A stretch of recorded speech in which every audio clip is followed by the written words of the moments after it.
is up, Gato Squad? How are you doing today? I hope you guys are all doing magnificent. I am doing splendidly well. And yeah, today's a good day because it's not raining. It's a good day because it's not raining, and I'm about to finish up the break-in period for the car. Actually, I just finished it up. I hit the mileage. I hit 600 miles. Let's have some fun. All right, let's have some fun.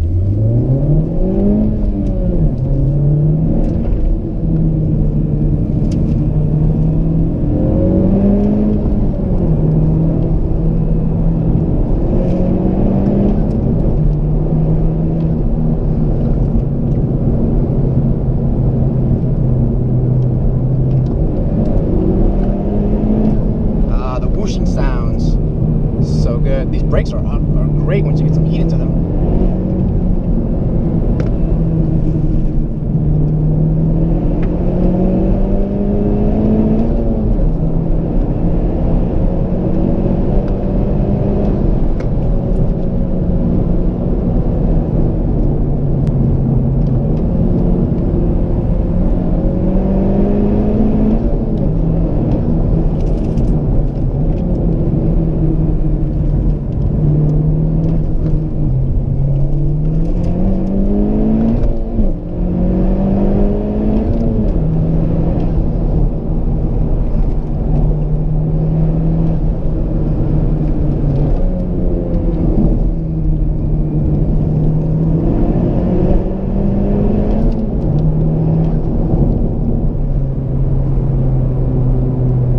That was a ton of fun.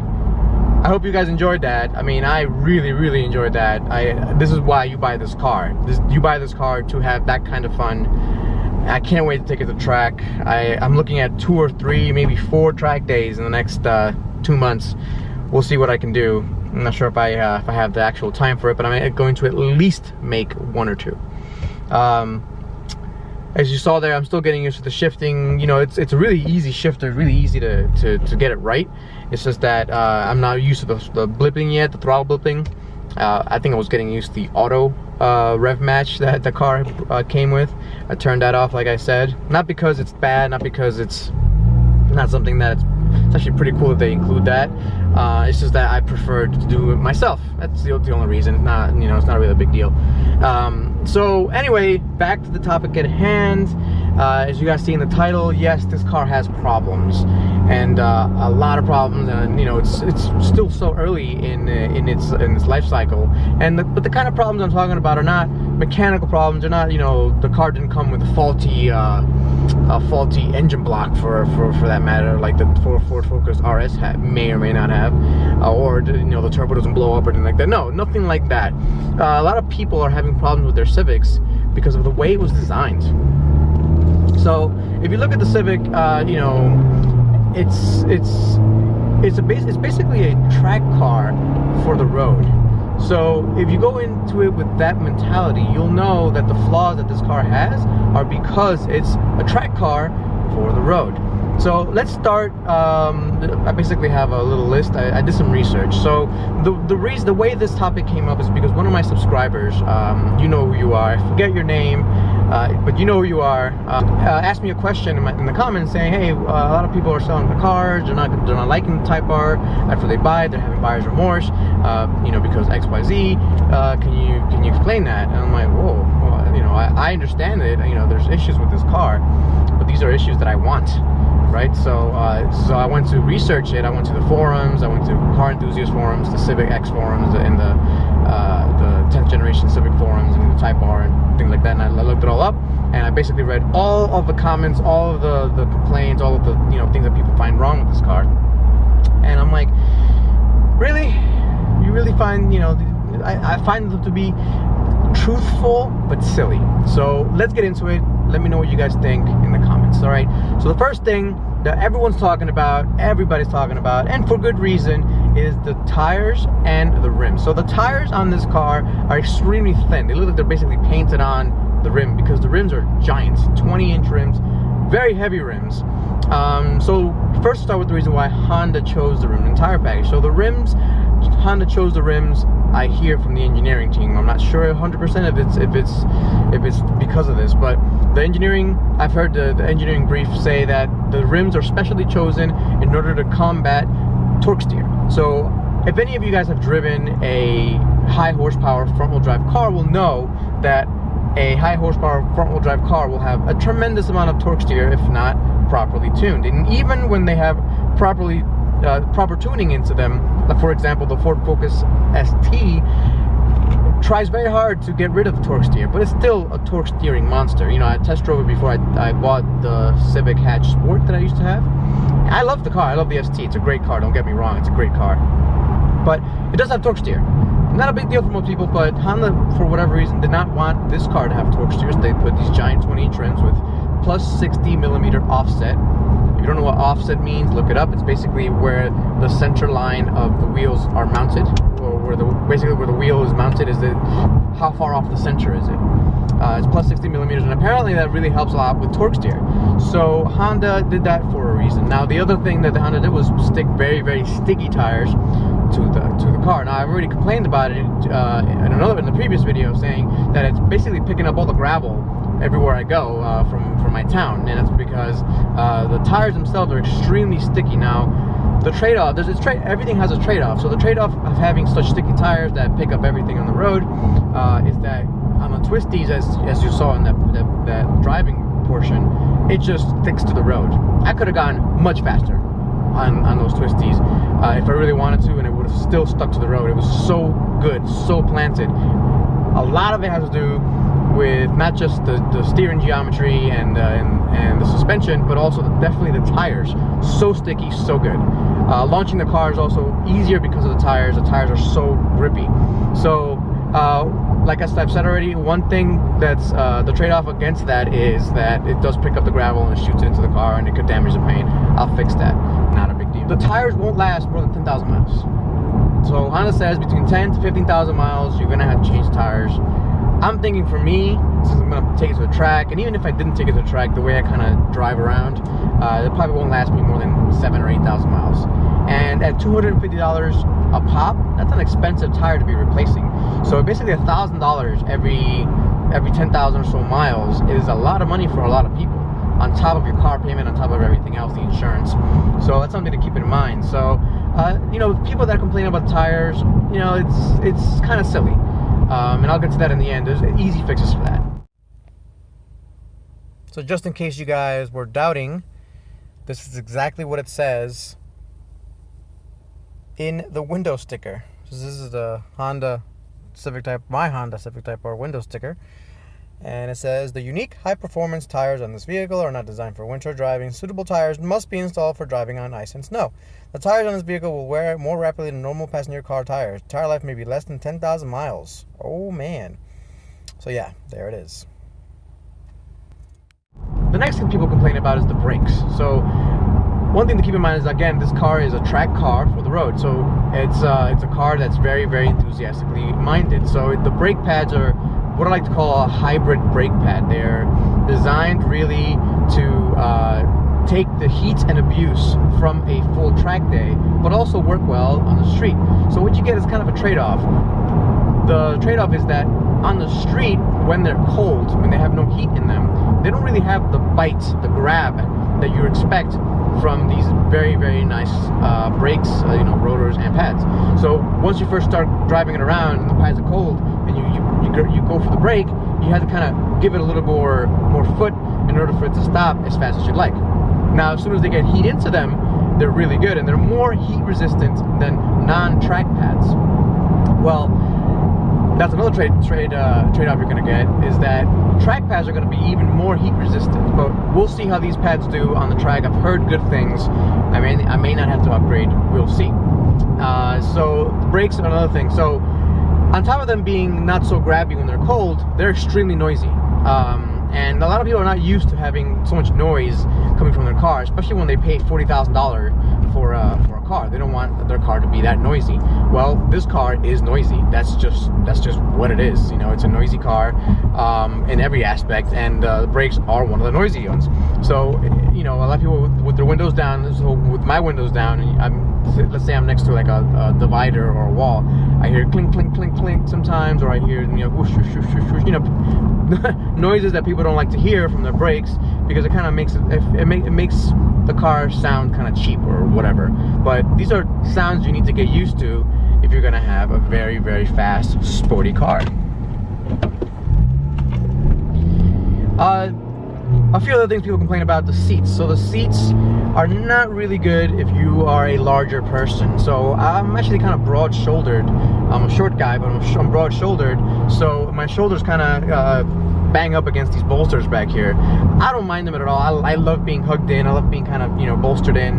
And but I can tell, you know, if you were a bigger person, you would not be very comfortable in these seats for a very long time. Your mileage may vary. You know, you may be comfortable. You may be a bigger person. You may be comfortable in the seats. But you know, a lot of people are complaining online that these seats are too heavily bolstered, too kind of tight. So that's something else to keep in mind. Like I keep saying, this car really is more of a track-oriented car, enthusiast-oriented car for the street. So let's really get to the heart of the matter. This car is definitely an enthusiast car. It's built for the enthusiast. It costs this much money because it's built for the enthusiast in mind. So an enthusiast, so I'll give you an example. Enthusiast is like a person kind of crazy like me, that I took my Prelude. I've owned it for 12 years, but I took my Prelude. I was in Florida. I wanted to autocross it, and it was kind of heavy. So what did I do? I changed the battery for a smaller little battery that works pretty well, but lasts less. So it has less lifespan than a regular size battery because it saves weight.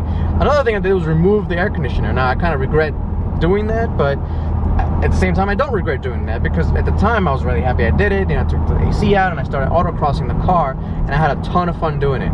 And only an insane person like a car enthusiast would do that. Same goes here, right? So it's expensive tires, expensive rims, big tires, not big tires, sorry, big rims, small tires. It gets, you know, it gets expensive. But this is for enthusiasts, and if your hobby is cars, you're going to enjoy this car a lot. So that's something else to keep in mind. Now let's get to the solutions of these problems. People that are selling their cars, or quote unquote selling their cars because of the rims and tires, I think are either being silly, or are lying to us, or a bit of both. Because really, in order to fix the problem, it'll cost you about $1,200. Now I understand people don't want to spend even more money after buying a car, but you just finished spending what, $35,000, $40,000, $45,000 on a car. If you can't pony up another $1,200 to fix a problem to a car, you're not really, this car's not really for you then. I mean, I went on TireRack.com and I did a wheel and tire package, mounted and everything, 18-inch wheel, tire and rim package, and it shipped. It would have cost me $1,200. That's not bad. That's not bad at all. And if you're selling your car only because of that, I recommend you go to TireRack.com, get yourself that set of wheel and tires, and now you have 8 wheels and tires. 4 for the track, maybe, and 4 for the road. Or you can have winter tires if you need winter tires, because that's the other thing. These tires should not and cannot be used during the winter. So these tires will actually get damaged if you use them at under 40 degrees. So not only will they not have grip, because these compounds will actually get so hard that they will no longer grip the road, but it'll also get damaged, which is something I've not actually heard of, but they will get damaged if you use them in cold weather. So you really can't use these rims and tires for cold weather. So out of the box, this car, as a daily driver, especially in the north where there's winter and things like that, I can't recommend it unless you're willing to spend another couple of grand and do a few modifications.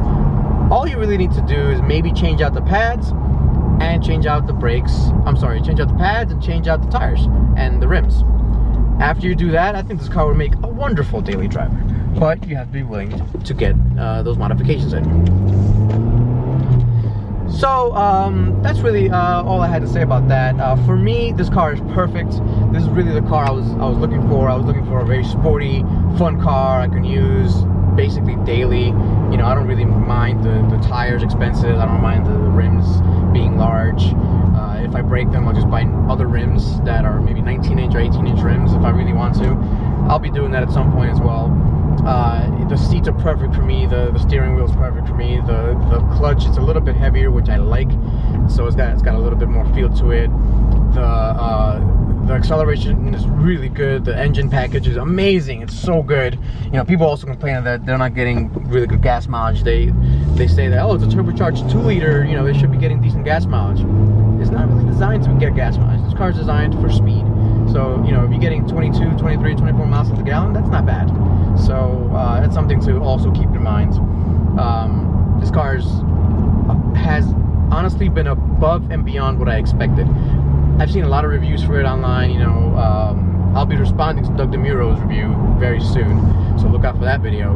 But I've seen a lot of other reviews, and people are like, yeah, it's a good car, it's fun, it's great, but they don't really show the enthusiasm. This car is one of the best drives out there. It's an awesome little car, and I say little, but it's actually kind of spacious out here. It's very nice. It's an awesome car. It's so practical. It's so fun, and with a few bits of modification, you can get this car perfect to exactly what you want. You want it to be a daily. You want it to be a track car. You want it to be a race car. People have done already a couple of race cars with this car. And it's really good. Okay, just to take a closer look, besides the seats and the other couple of things I talked about, this area right here is the main reason people are complaining about this car not really being a daily driver. And it's, you know, they're kind of right. In order to be a daily driver, you kind of have to modify this area right here. So let's start with the tires. These tires are very aggressive. I do like these rain groups here. I think they're going to be pretty good in the rain, but they do wear out very quickly. These are Continental Sport Contact 6, as you can see right there, mounted on these 20-inch rims, huge rims, and they're going to be quite aggressive. They have an insane amount of grip, but as you can already tell, you know, they pick up basically everything. They'll have that little dirt, little rocks, you know, and they pick up all the gravel pretty much anywhere you go. It's very sticky tires. So with sticky tires, you do have to get a little bit of heat into them in order for them to grip the best. If they're completely cold, the car will slide around on you more than expected, so that's something to keep in mind. So people are complaining about that. Let me get to the brakes. These are awesome Brembo brakes. And yeah, the main issue they have, like I said, is that they're gonna have, you're gonna need some time to get heat into them. So once you get heat into them, you're going to be able to grab a lot better. But until you get heat into them, they may not grab that well. And after you get heat into them, they'll start getting noisier and noisier. So they'll squeal, they'll swish, they'll crackle, they'll pop. That's actually, they can be normal for brakes. It doesn't necessarily have to be like that. But for more track-oriented brake pads and rotors, you can get more noise than people are used to, and people don't like that. Anyway, so let me hear in the comments what you guys think about what I just told you. I know I'm probably going to get a few thumbs down. I'm probably going to get a few hate comments because, you know, I just told people to... I just gave people solutions for problems they don't want solutions for. But hey, I'm just here to speak the truth. If you have an argument against what I just said, please put them down in the comments. More than happy to talk to you. Alright guys, if you haven't yet subscribed, please do so, and I will catch you guys next time. Peace out.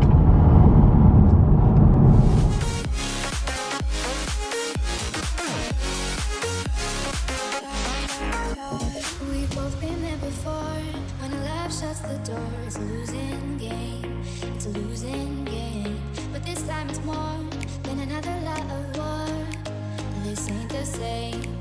This ain't the same. They say